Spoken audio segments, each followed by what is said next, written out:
In 1963, if you walked into any suburban garage from the coast of Connecticut to the hills of California, there was a 1 in 4 chance you would see the same name stamped in bold chrome letters on the handlebars: Schwinn. It was more than a brand. It was a rite of passage.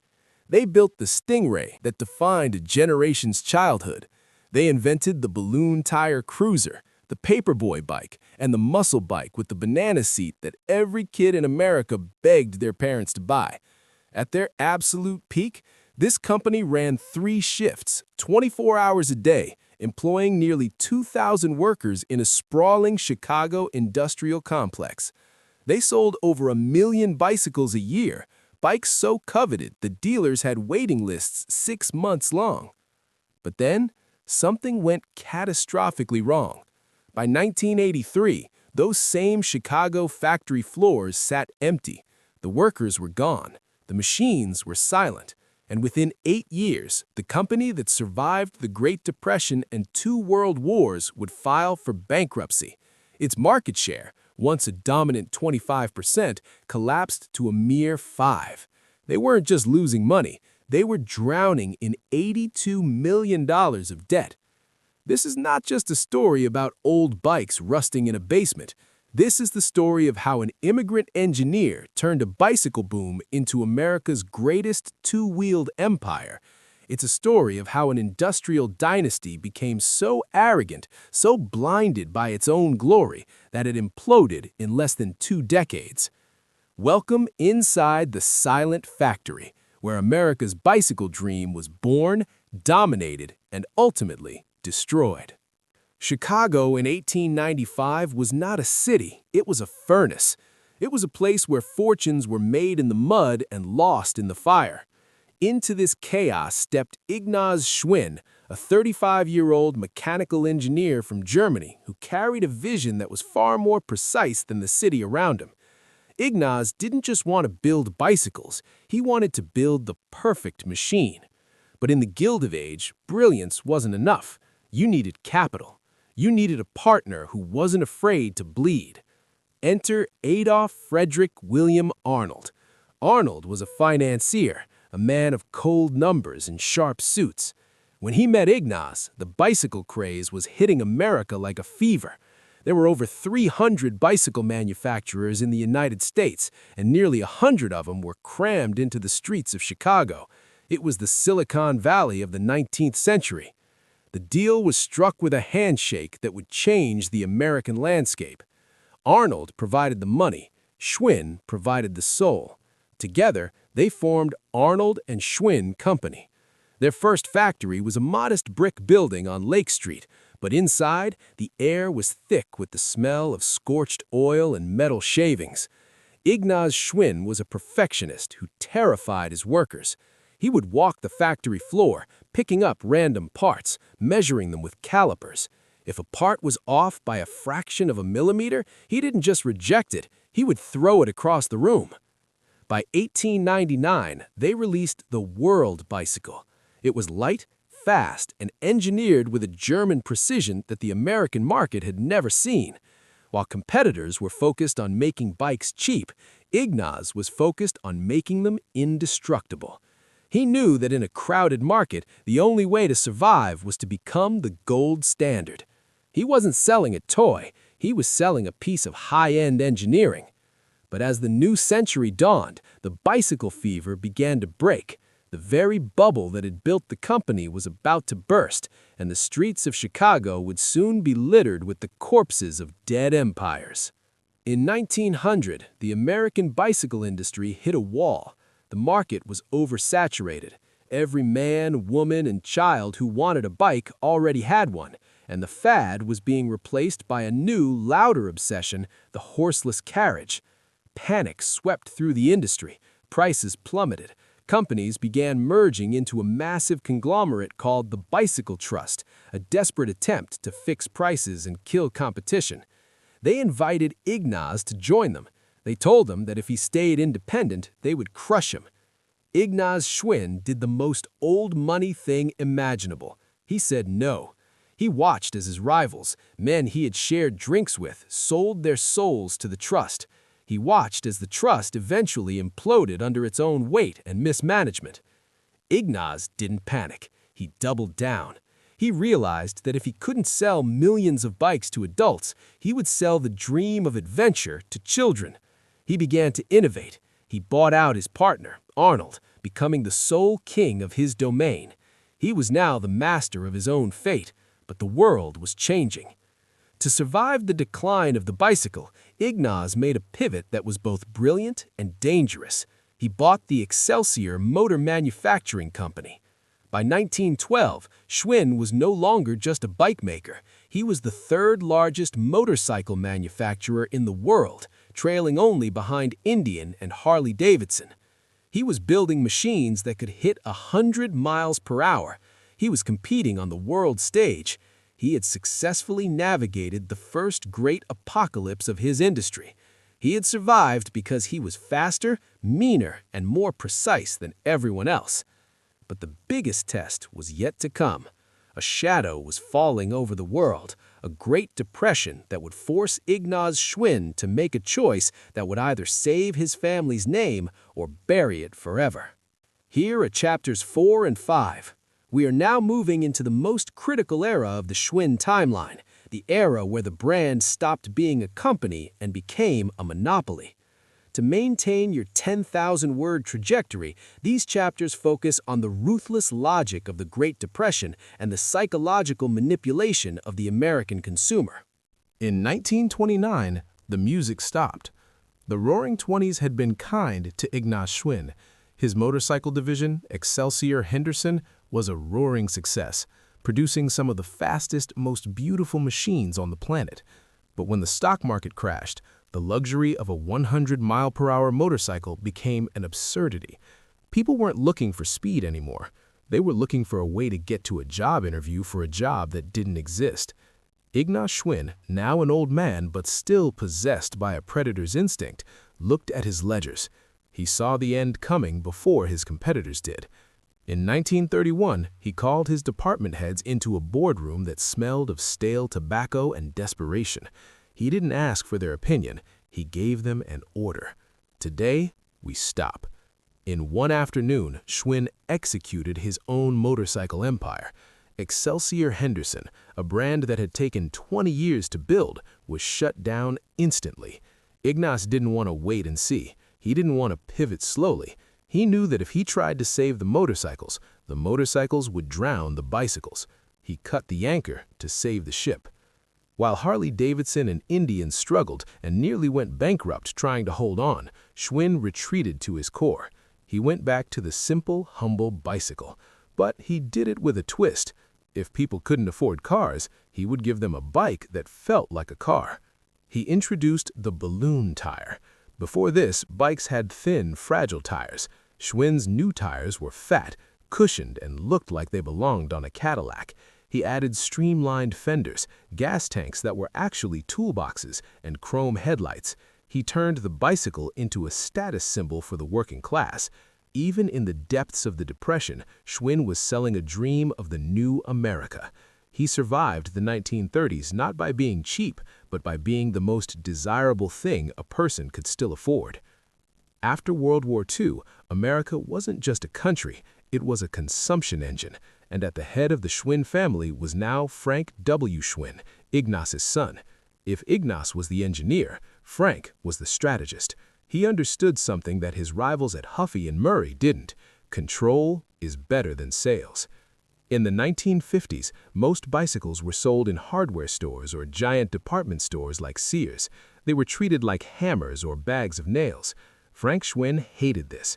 He didn't want his bikes sitting next to lawnmowers. He created the authorized Schwinn dealer network.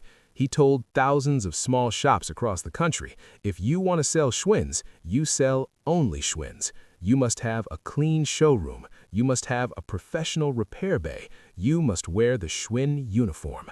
It was a brilliant old money chokehold. By limiting where Schwinns could be bought, he made them more valuable. He created a country club for bicycle shops. If a dealer stepped out of line or tried to sell a cheaper competitor's bike, Schwinn would pull their license and ruin them overnight. This was the era of the Black Phantom, the most expensive, most over-engineered bike in the world. It was heavy, it was covered in chrome, and it cost nearly $100 in 1950, a fortune for a child's toy. But because of Frank's authorized dealer monopoly, every kid in America knew that if you didn't have the Schwinn seal on your frame, you were riding a fake. By the mid-1950s, Schwinn wasn't just winning, they were the only ones playing the game. They owned the hearts of the children and the wallets of the parents. They had achieved the ultimate corporate dream. They were undisruptible. Or so they thought. While the Schwinn family sat in their Chicago boardrooms celebrating their record profits, a group of long-haired kids in the hills of Marin County were starting a revolution that the authorized dealers wouldn't see coming until it was far too late. In 1962, a Schwinn sales scout named Al Fritz was traveling through Southern California when he saw something that looked like a mechanical fever dream. Kids were taking old Schwinn frames, stripping them down, and welding on ape-hanger handlebars and elongated banana seats. They were trying to make their bicycles look like the chopper motorcycles ridden by outlaws.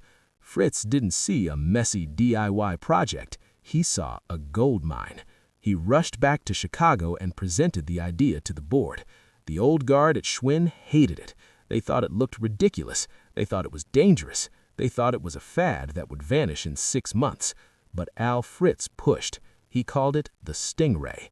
When the Stingray hit the market in 1963, it didn't just sell, it ignited. Schwinn expected to sell maybe 10,000 units. They sold 45,000 in the first few months. By the end of the year, they couldn't make them fast enough. The Stingray was the Model T for the youth of America. It featured a 5-speed stick shift mounted on the frame, making a child feel like they were driving a muscle car. By the late 60s, Schwinn was the king of the world. They were the Apple of their time, a brand so dominant that they dictated the culture. They moved into high-end racing with the Paramount and lightweight road bikes like the Varsity. Every child in America knew the hierarchy. There were bikes, and then there were Schwinns. This was the peak of the mountain. The Schwinn family was now old money royalty in Chicago. Their dealer network was a well-oiled machine. Their factories were humming 24/7. But at the height of your power is usually when you become the most blind. Because while the world was changing, the Schwinn boardrooms were becoming echo chambers of their own past success. In the mid-1970s, a new subculture was brewing in Marin County, California. A group of rebels, guys like Gary Fisher, Charlie Kelly, and Joe Breeze, were taking old 1930s Schwinn Excelsior frames, the heavy balloon tire bikes Ignaz Schwinn had built to survive the Depression, and they were clunking them down mountains. They were inventing mountain biking. These riders were breaking their bikes every weekend. They needed stronger frames, better brakes, and gears that could handle a 2,000-foot climb. They went to Schwinn. They literally knocked on the door of the empire and said, "Look at what we're doing. We need a bike built for the dirt. This is going to be the next big thing." The response from Chicago was legendary in its arrogance. The Schwinn executives looked at these long-haired California crazies and laughed. They called mountain biking a fringe hobby for hippies. They famously told the pioneers of the sport, "Nobody wants to ride a bike in the dirt. Bicycles are for pavement." It was a fatal miscalculation. Schwinn was so obsessed with their authorized dealer system and their road bike supremacy that they couldn't see the future staring them in the face. While Schwinn slept, a new generation of new money entrepreneurs took the mountain bike idea and ran with it. They started companies in their garages that would eventually become billion-dollar giants. By the time Schwinn realized that the mountain bike wasn't a fad, it was too late. They tried to rush a mountain bike to market, but it was heavy, poorly designed, and uncool to the new generation of riders. The king was no longer leading. The king was chasing. And for an empire built on being the gold standard, second place was just a slow way of dying. Here are Chapter 8 and Chapter 9. We are now descending into the operational nightmare. This is the part of the story where the internal rot meets external reality. To keep your 10,000-word momentum, these chapters focus on the breakdown of the industrial family and the catastrophic logistics of the 1980s. For 80 years, the Schwinn factory on Costner Avenue in Chicago was more than a workplace. It was a cathedral of American industry. Generations of families, fathers, sons, and grandsons had walked through those gates. There was a time when the Schwinn family and their workers shared a common pride. But by 1980, that old-world bond was being shredded by the cold reality of the global economy. The Chicago factory was dying. It was a vertical, multi-story maze designed for 19th-century logistics. It was inefficient, cramped, and crumbling. But the biggest problem wasn't the building, it was the tension. The United Auto Workers, UAW, had organized the factory, and the relationship between the Schwinn executives and the union had turned toxic. The family felt the workers were ungrateful. The workers felt the family had become out-of-touch aristocrats. In 1980, the tension snapped. The workers went on strike for 13 weeks. For the first time in history, the assembly lines stayed silent. The authorized dealers across the country began to panic. They had empty showrooms, and the Christmas season was approaching. Edward Schwinn Jr., the fourth generation to lead the company, made a decision that would effectively end Chicago Schwinn. Instead of negotiating or modernizing the Chicago plant, he decided to break the union's back. He began secret negotiations to move production elsewhere, anywhere away from the troublesome workers of the Midwest. The strike eventually ended, but the trust was gone. The factory was a ghost of its former self. The old family atmosphere had been replaced by a corporate Cold War. While the workers returned to their stations, they didn't know that Edward was already packing the crates. He was about to move the heart of the empire to a place that had no idea how to build a bicycle. Edward Schwinn Jr. believed he had found the holy grail of manufacturing, Greenville, Mississippi. The plan seemed perfect on paper, a new money solution to an old money problem. Labor was cheap. The state offered massive tax breaks, and there were no unions to deal with. In 1981, Schwinn opened a sprawling, one-story modern facility in Greenville. They poured millions into the latest machinery. They expected to produce hundreds of thousands of bikes at a fraction of the Chicago cost. But there was a fatal flaw in Edward's logic. He assumed that building a bike was a simple, unskilled task that anyone could do. He forgot that the Chicago workers had 80 years of tribal knowledge. They knew the temperamental nature of the steel. They knew how to weld a frame so it wouldn't snap under a 200-pound man. The Greenville workforce, largely recruited from the local agricultural sector, had never built high-precision machinery. The training was rushed. The quality control was a disaster. Bikes began arriving at authorized dealers with crooked frames, peeling paint, and gears that jammed on the first ride. The legendary Schwinn quality was becoming a joke in the industry. For the first time, dealers began to do the unthinkable. They sent the bikes back. Even worse, the Greenville factory couldn't keep up with the new mountain bike geometry that was taking over the world. While Schwinn struggled to teach workers how to weld basic cruisers in Mississippi, their rivals in Taiwan were perfecting the art of lightweight, high-performance frames. Edward Schwinn Jr. had spent millions to flee Chicago only to find himself trapped in a humid, expensive failure. The company was now bleeding cash from both ends. They were losing the cultural war to California, and they were losing the manufacturing war to their own incompetence. The old money vaults were emptying, and the next move Schwinn made to save themselves would be the final nail in the coffin of the American empire. Here at Chapter 10 and Chapter 11, we are now witnessing the final agonizing collapse of the dynasty. This is the section where the old money arrogance meets the new world debt trap. By the mid-1980s, the Schwinn Empire was no longer a bicycle company. It was a wounded animal. At the helm was Edward Schwinn Jr., a man who had inherited the crown but possessed none of his great-grandfather's mechanical soul. Edward was a product of the MBA era. He believed that you didn't need to build the best product, you just needed to manage the best assets. But the assets were crumbling. The Greenville factory was a sinkhole for cash, and the Chicago plant was finally shuttered in 1982, ending nearly a century of history with a whimper. Desperate to stay relevant in the mountain bike world he had once mocked, Edward made a new money gamble. Since he couldn't build quality bikes in America anymore, he turned to the East.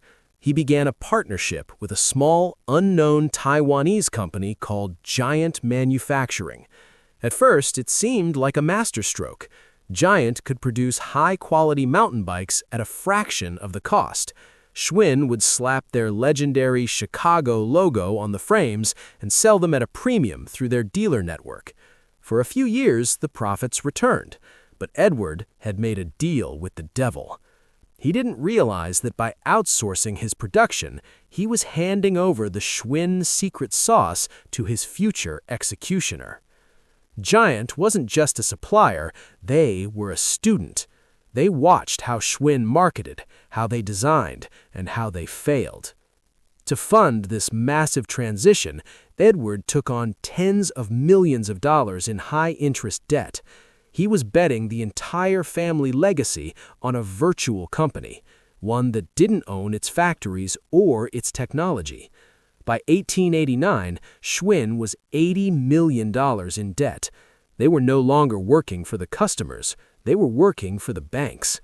The authorized dealers were jumping ship to brands like Trek and Specialized, who actually owned their own innovation. The fourth generation hadn't just failed to innovate, they had sold the family's ability to create. The end didn't come with a bang, it came with a legal filing. On October 7, 1992, less than a century after Ignaz Schwinn built his first world bike, the Schwinn Bicycle Company filed for Chapter 11 bankruptcy. The old money of Chicago was stunned. How could a brand that owned 25% of the American market, a brand that was more recognizable than Ford, simply cease to exist? The betrayal was twofold. First, the banks foreclosed on the family, stripping them of the name and the assets. Second, the very partners who had helped them survive the 80s, the manufacturers in Taiwan, emerged as the new kings. Giant Manufacturing, the company Edward had taught everything to, bought up the market share Schwinn had abandoned. The Schwinn name was sold at auction like a used piece of furniture. It was bought by an investment group, Zell Chilmark, then sold to another, Pacific Cycle, and finally ended up as a brand owned by a multinational conglomerate. The final insult was the retail betrayal. The authorized dealer network, the very thing that Frank Schwinn had built to ensure quality above all, was dismantled. Schwinns were now sold in the very places the family had spent decades avoiding, mass-market discount stores. The high-end engineering of Ignaz Schwinn was replaced by cheap steel and plastic parts. To the modern consumer, Schwinn became just another budget brand, a ghost of a name that had once represented the absolute peak of American excellence. The family was out. The corporation was dead. The empire was dead. But in the ruins, there is one final lesson to be learned, a lesson about why dynasties fall and why no empire, no matter how undisruptible, is safe from the march of time. If you go to Chicago today, you can still find the old brick buildings where the world bikes were born. They are beautiful, sturdy, and silent. They stand as a testament to Ignaz Schwinn's original vision, that a machine, if built well enough, can outlive its creator. The fall of Schwinn wasn't caused by a lack of money, or a lack of fans, or even a lack of talent. It was caused by historical arrogance. They believed that because they had won the 19th century and the 20th century, they had a divine right to the 21st. They stopped listening to the long-haired kids in California. They stopped respecting the craftsmen on their own factory floors. They forgot that old money only stays old if it acts with the hunger of new money. The empire is gone, but the bikes remain. You can still find a 1950s Black Phantom or a 1960s Stingray that rides as smoothly as the day it was built. That is the ultimate irony. The family failed, the corporation died, but Ignaz Schwinn's engineering was so good that it survived the destruction of his own company. In the end, the story of Schwinn is a warning to every giant sitting on a throne today. The world doesn't care about your heritage.